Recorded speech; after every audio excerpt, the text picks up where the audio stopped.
A palavra travessia conecta o passado e o presente de um Brasil que sempre teve potencial, mas nunca se realizou. E esta é a maneira e a palavra como Guimarães Rosa nos ensina a entender a vida em Grande Sertão Veredas. Se você gosta desse tipo de conteúdo, já se inscreve no canal, curta e compartilha com seus amigos. E se você quiser me acompanhar também no Instagram, procure Cristiane Albu Velasquez, como está escrito aqui acima no vídeo. O termo jagunçagem, inventado pelo autor, mostra como a política está presente em muitas áreas, nos confrontando com desafios e contradições, tanto na literatura quanto no Brasil de hoje. Muitas vezes as pessoas vivem no automático, repetindo os mesmos atos e gestos, não percebendo quanto se tornaram mecânicas. O livro não oferece uma resposta clara à sua grande pergunta existencial, mas mistura misticismo, literatura, política, vida e ficção. Guimarães Rosa é um autor que consegue combinar a literatura ocidental com o regionalismo do sertão brasileiro. A primeira edição do livro foi publicada no ano de 1956 e logo em janeiro de 1957, Afonso Arinos publicou um texto avisando aos leitores sobre a profundidade da obra. Ele comparou o livro a um casarão antigo ou uma igreja cheia de sombras, que no começo você não consegue ver nada claramente, mas que com o tempo seus olhos se acostumam e você consegue enxergar a beleza do lugar. Quem não tem paciência perde essa experiência única. Apresentar Guimarães Rosa em um vídeo de poucos minutos não é fácil. De qualquer forma, eu vou tentar dar uma breve introdução sobre o autor que rompeu as barreiras literárias do Brasil. João Guimarães Rosa nasceu em Cordisburgo, Minas Gerais, em 27 de junho de 1908. Ele era um homem extremamente culto e falava muitas línguas. Ele foi autor de grandes novelas e contos e também foi médico e diplomata trabalhando na Europa e na América Latina. A maioria dos contos e romances de Guimarães Rosa se passa no sertão brasileiro. Sua obra se destaca pela inovação da linguagem, influenciada pelos falares populares e regionais, junto com a sua erudição, que resultou em novos vocábulos criados através do arcaísmo e palavras populares. Morreu no Rio de Janeiro em 1967. Grande Sertão Veredas foi lançado em 1956, mas seu primeiro rascunho ficou pronto em julho de 1954. O livro é conhecido por sua linguagem rica e envolvente e pela mistura de reflexões profundas com o cotidiano. Guimarães Rosa diz que sua obra traz a ideia do infinito, mas sempre volta para o dia a dia. Nas palavras dele, na literatura, a fantasia nos devolve enriquecidos para a realidade do cotidiano. Ler Grande Sertão Veredas não é fácil. A narrativa é peculiar. É um monólogo, que na verdade é um diálogo, mas também poderia ser chamado de um discurso, onde o velho jagunço Riobaldo conta a alguém da cidade que nós não sabemos quem é, a sua história, seu passado, seus mitos e crenças. História contada através de associações de uma mente atormentada, onde há reflexões sobre o demônio, o sertão, o bem e o mal, misturado com eventos excepcionais e a realidade do cotidiano. É necessário disciplina e regularidade para terminar de ler o livro. O jagunço é uma figura típica do sertão, também conhecido como pistoleiro. Ele é contratado para eliminar adversários, proteger propriedades, grilar terras, organizar eleições fraudulentas, controlar eleitores. O Riobaldo, ele é o nosso narrador protagonista de Grande Sertão e ele é um jagunço. Ele perdeu a mãe muito cedo e ele teve uma vida muito difícil e foi criado pelo padrinho que o ensinou tanto da arte das letras quanto da guerra.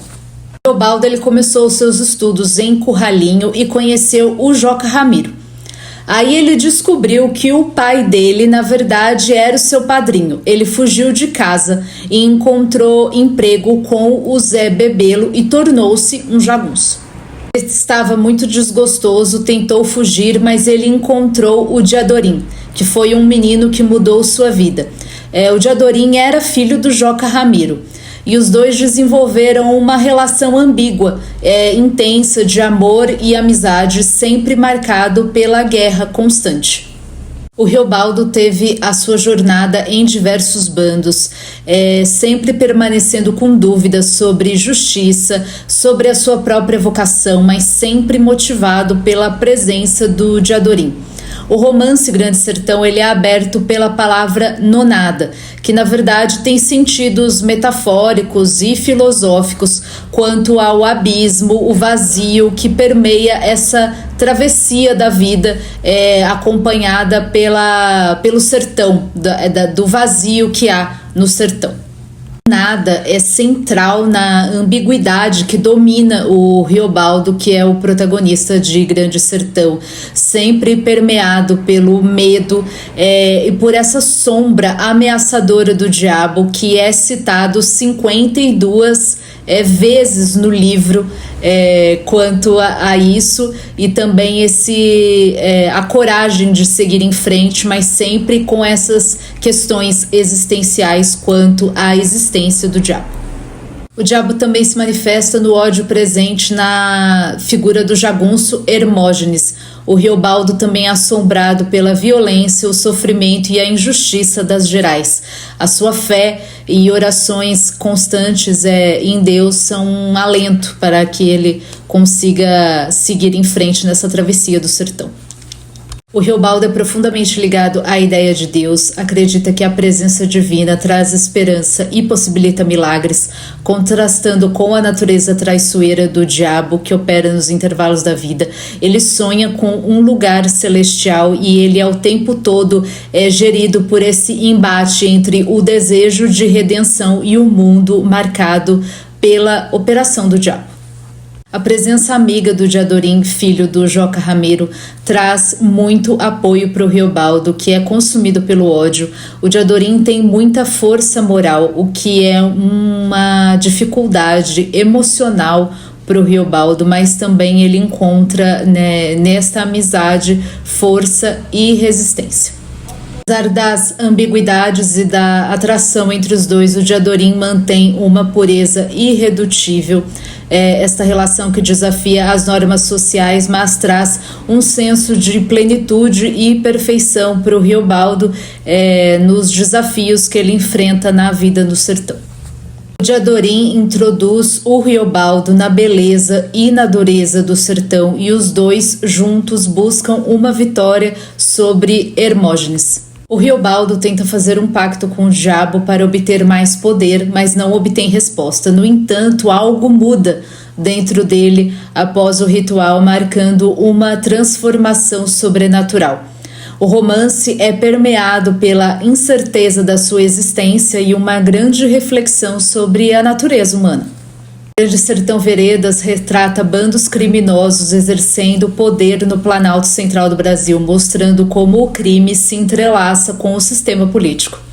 A obra proporciona uma imersão no mundo dos jagunços, com Riobaldo transmitindo narrativas idealizadas e desconstruindo mitos sobre a jagunçagem, além de abordar as lutas entre os bandos e os governos e os discursos de legitimidade na Guerra do Sertão, e também a relação entre os sistemas de patronagem e a pobreza.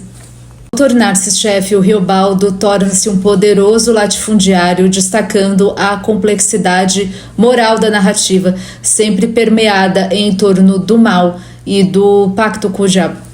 O livro também revela como tanto os líderes políticos como o Riobaldo utilizam discursos demagógicos para alcançar seus objetivos, aguçando a percepção do leitor para as formas do falso dentro da retórica pública.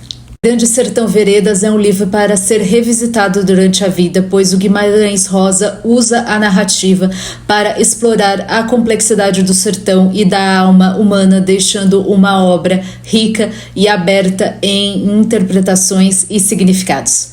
Se você chegou até aqui, se inscreva no canal, curta, compartilha com seus amigos, porque assim você me ajuda na divulgação do meu trabalho. Muito obrigada!